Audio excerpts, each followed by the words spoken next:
एक भूतिया गुड़िया की कहानी जिसकी सच्चाई जानकर आपकी भी हो जाएगी हालत खराब। दोस्तों, आपको वह सच्ची कहानी नहीं पता जो हम आपको आज बताने जा रहे हैं। ये एक भूतिया गुड़िया की असली कहानी है। आपने आज से पहले जो भी भूतिया गुड़िया की कहानी सुनी होगी वे सभी असली नहीं होंगी, लेकिन जिस गुड़िया के बारे में हम बात करने जा रहे हैं वो आज भी इस दुनिया में है। इस गुड़िया को कोई भी अपने घर में नहीं रखना चाहता। इसकी वजह जानकर लोगों की रूह कांप उठती है। संभव है कि आपने किसी हॉलीवुड हॉरर फिल्म में भी इसके बारे में देखा सुना होगा। कहा जाता है कि इसकी असली कहानी कुछ और है। दरअसल इस गुड़िया को भूतिया इसलिए कहा जाता है क्योंकि माना जाता है कि ये गुड़िया जीवित है। फिल्म एनाबेल क्रिएशन में इसके बारे में जो दिखाया गया है वो इस गुड़िया की सच्ची कहानी से अलग है। अमेरिकन लेखक जॉनी ग्रुएल ने सबसे पहले अपनी एक रचना में इसका जिक्र किया था, लेकिन सच ये है कि बेहद रहस्यमयी ढंग से ये डॉल उनकी जिंदगी में आई थी। इसके बारे में जानकर आपको बेहद ताज्जुब होगा। दरअसल बात उस वक्त की है जब लेखक जॉनी ग्रुएल बच्चों के लिए एक किताब की श्रृंखला की रचना करने जा रहे थे। उन्होंने रेजरी अन सीरीज नामक एक किताब के साथ एनाबेले डॉल को मार्केट में लॉन्च किया। उनकी यह किताब लोगों के लिए बेहद रोचक विषय थी। डॉल के पीछे छुपी अनोखी कहानी ने लोगों को इसे जानने के लिए मजबूर कर दिया। बात उस वक्त की है जब जॉनी ग्रुएल को अपनी घर के बैकयार्ड में यह डॉल मिली थी।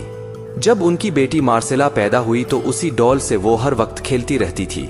जॉनी ने जब अपनी बेटी को डॉल के साथ खेलते हुए देखा तो उन्हें रेजरी अन स्टोरीज लिखने का आइडिया आया।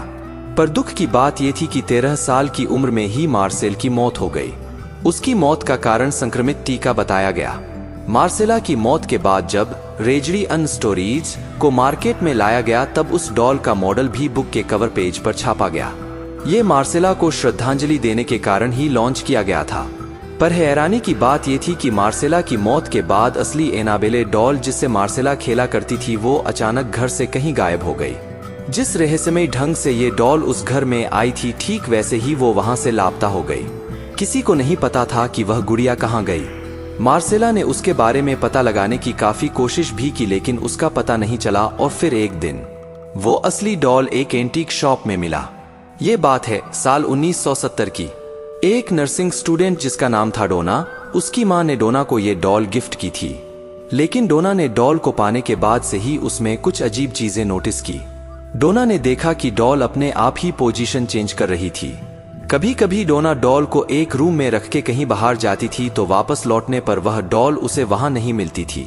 तलाशने पर उसे वो गुड़िया घर के किसी दूसरे कोने मिलती थी। एक दिन डोने ने कमरे में लौटने के बाद देखा कि डॉल के हाथ और पीठ पर खून के धब्बे लगे हुए हैं। वो दहशत भरा ये नजारा देखकर बुरी तरह कांप गई। डोना को समझ आ गया था कि उसके साथ कुछ बुरा हो रहा है। इसके बाद डोना ने फौरन पैरानॉर्मल एक्टिविटी एक्सपर्ट एड और लॉरेन को बुलाया। एड और लॉरेन ने जब पाया कि यह डॉल भूतिया है तब डोना और ज्यादा डर गई। उसने उस गुड़िया को वहां से ले जाने के लिए कहा। एड और लॉरेन उस वक्त उस गुड़िया को अपने साथ कार में ऑकल्ट म्यूजियम में ले गए। लेकिन कार से जाते वक्त ही डॉल ने कुछ ऐसी हरकत शुरू कर दी जिसका अंदाजा उन दोनों को नहीं था। दरअसल गुड़िया ने अपनी पूरी ताकत से उन्हें रोकने की कोशिश की। गुड़िया ने बार बार डॉल कार का स्टीयरिंग घुमाने की कोशिश की, मानो कि वो उन्हें कहीं और ले जाना चाहती है। बड़ी मुश्किल से एड और लॉरेन अपनी मंजिल तक पहुंचते हैं। एड और लॉरेन उस शापित भूतिया डॉल को अपने म्यूजियम में मंत्र से एक कांच के बक्से में बंद करके रख देते हैं। माना जाता है कि आज भी उसकी भूतिया ताकत एक्टिव है। इसी कारण से उसके पास किसी को जाने नहीं दिया जाता। दोस्तों, ऐसे ही स्टोरी के लिए हमारे इंस्पायर्ड ARC यूट्यूब चैनल को सब्सक्राइब जरूर करें। धन्यवाद।